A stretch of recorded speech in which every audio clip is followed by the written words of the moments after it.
Imaginez un peu. Toute votre vie, vous avez galéré.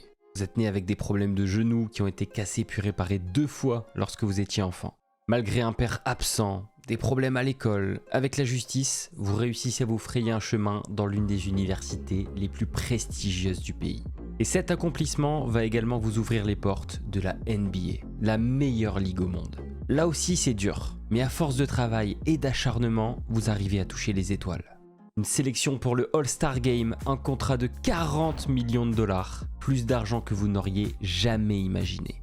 Mais alors que vous pensez être au sommet de la planète basket, vous allez ruiner votre réputation et votre carrière à cause d'une vidéo YouTube.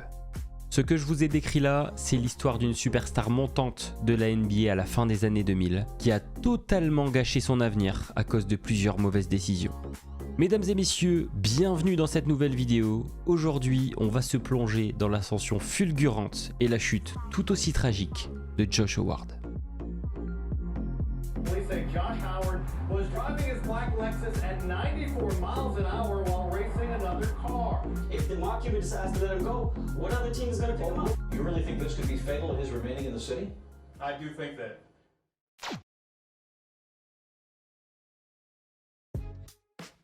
Commençons par présenter notre personnage principal. Josh Howard est né le 28 avril 1980 à Winston-Salem en Caroline du Nord. Gardez ça en tête, ça aura son importance par la suite. Après un parcours de vie un peu compliqué, Josh va se découvrir une véritable passion pour le basket et va se voir offrir une bourse d'études pour rejoindre l'université de Wake Forest. Pour lui, c'est une bénédiction. Wake Forest, c'est juste à côté de chez lui et c'est surtout une fac qui a sorti d'énormes stars NBA dans l'histoire récente. Il a mis un peu de temps à s'établir comme un joueur sérieux, mais après 4 ans et une saison finale à 19 points de moyenne, toutes les franchises NBA connaissent son nom. Mais problème, au moment où il se présente à la draft, on est en 2003. Et en 2003, il y a une concurrence plutôt sérieuse.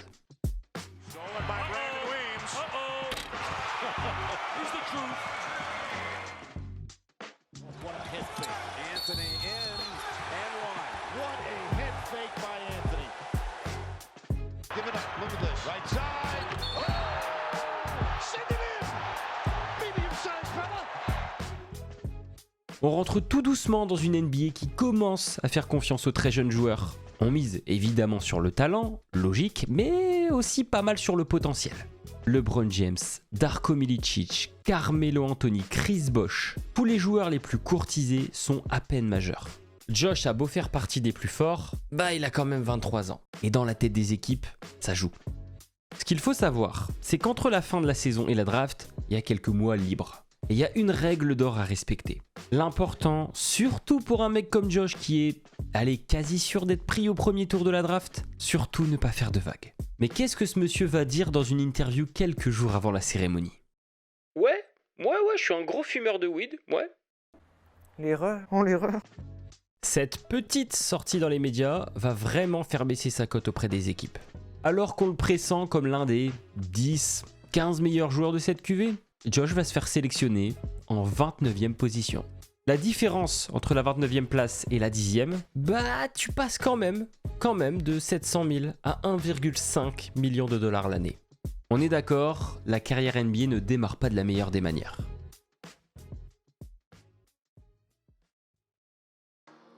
Au-delà de l'aspect financier, le fait d'être choisi 29e, ça change tout ce qu'on pouvait imaginer pour son début de carrière.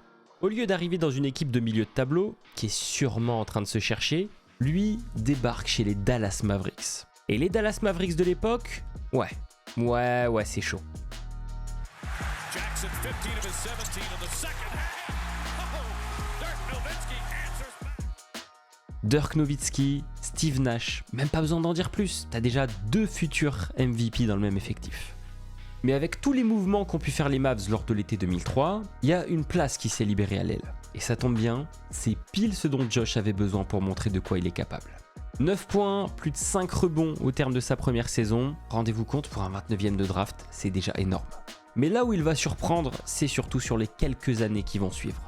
3e meilleur marqueur de son équipe, 3e meilleur rebondeur titulaire indiscutable. Dans son sillage et dans celui d'un Dirk Nowitzki absolument monstrueux, les Mavs vont goûter pour la première fois de leur histoire au final NBA en 2006. La joie sera pourtant de courte durée. Les Texans vont s'incliner 4-2 face au Miami Heat de Dwayne Wade et Shaquille O'Neal dans une série qui reste encore aujourd'hui très controversée à cause de l'arbitrage. Mais quand même, passer ce cap augure beaucoup de bonnes choses pour la suite. Du moins, c'est ce qu'on croyait.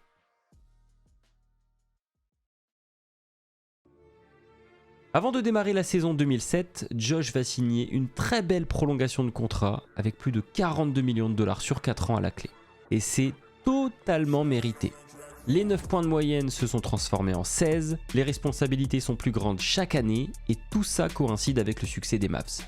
Le petit gars là, qui rêvait de s'imposer en NBA, est désormais devenu un joueur reconnu qui va même obtenir cette année-là sa première sélection pour le All-Star Game. Et durant cette même saison, Dallas va remporter 67 matchs sur 82. C'est de la folie. Honnêtement, on assiste à l'une des meilleures saisons de tous les temps en NBA. Tout le monde se prend à rêver du titre. Mais, la chute va être brutale. Barnes.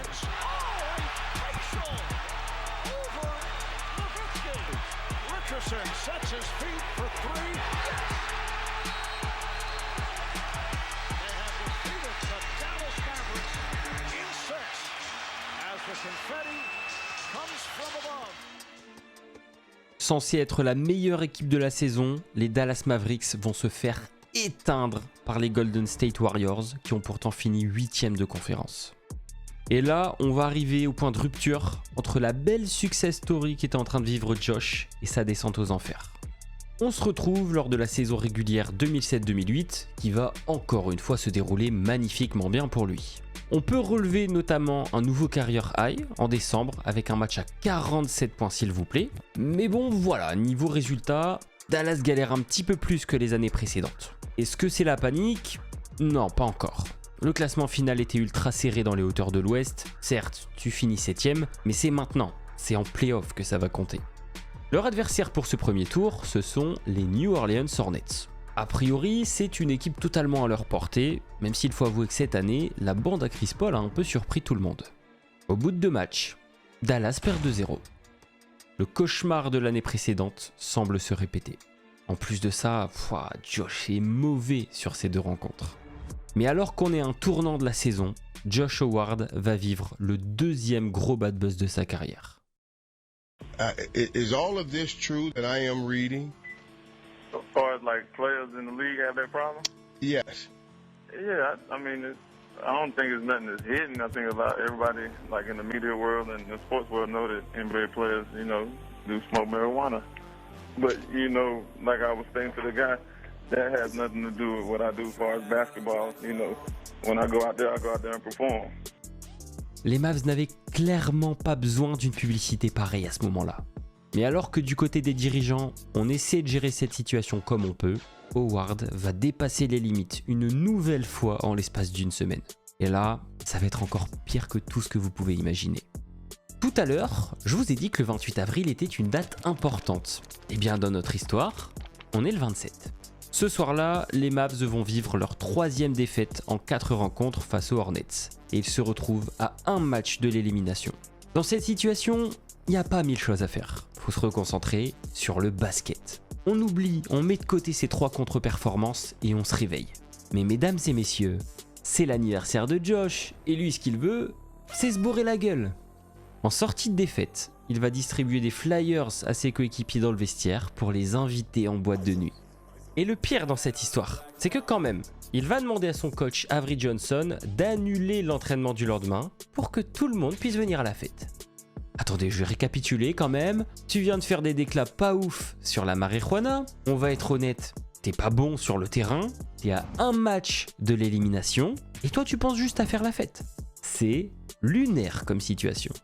Sans surprise, Dallas va sombrer dans le 5e match avec encore une fois une performance pas très glorieuse de la part de Josh. Ça commence à faire beaucoup. Mais une erreur en entraîne une autre, et une autre, et une autre.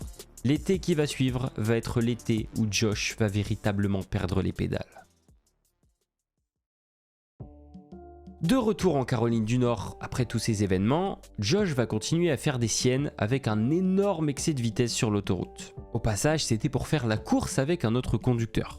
Mais bon, ce qui va se passer par la suite, et la raison pour laquelle cette vidéo existe, c'est un extrait qui va être posté sur YouTube en septembre 2008. Une vidéo qui n'aurait jamais dû se retrouver sur internet et qui pourtant va précipiter la fin de carrière de Josh Howard.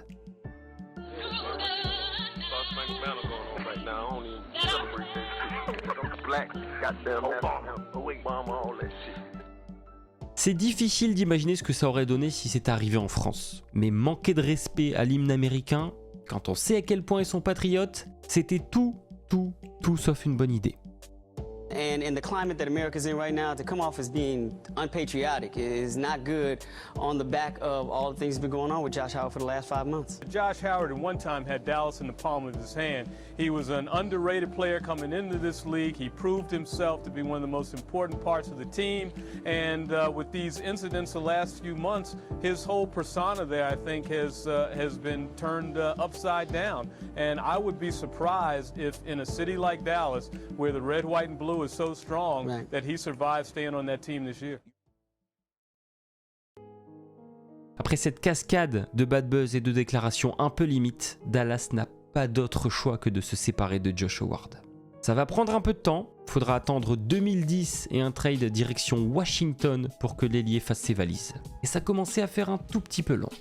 Depuis que cette histoire est sortie, le joueur est devenu fantomatique. Les presque 20 points de moyenne se sont transformés en 12 avec des pourcentages abominables. Plus que juste son niveau de jeu, il a perdu la confiance, il a perdu l'amour du public et c'est terriblement dur à retrouver. Le trade à Washington ne rattrapera rien du tout, bien au contraire. Au bout de seulement 4 matchs dans sa nouvelle équipe, Josh se fait les ligaments croisés.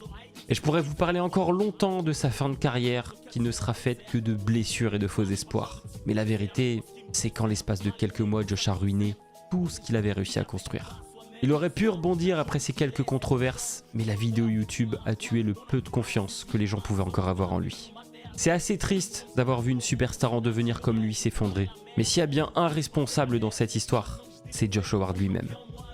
Josh Howard, messieurs, dames, s'il n'avait pas sombré à ce point, s'il n'avait pas fait toutes ces conneries, parce qu'il n'y a pas d'autre mot, il aurait pu avoir une carrière à la Jimmy Butler, à la Paul George. Il était fort, quand même. Mais vous savez, quand vous êtes dans une spirale négative, quand le mal vous ronge, c'est difficile de sortir la tête de l'eau. Et aussi fort soit-il, Josh Howard est l'exemple parfait du sportif qui avait tout pour réussir, mais qui a fini par craquer. C'est triste, finalement, mais si on se souvient de lui aujourd'hui, c'est pas vraiment pour son passage en NBA. On se souvient de lui comme de la potentielle superstar qui a gâché sa carrière en moins d'1 an. Howard to the crossover. And Howard from Harrington. Josh Howard going baseline. Probing.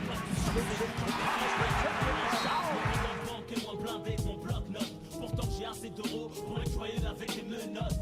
Pas besoin de faire de talk show, juste une converse. Dans cette partie, je reviens manger, changer les couverts. Je rappe pas visage découvert. Le paysan m'a crié, mettez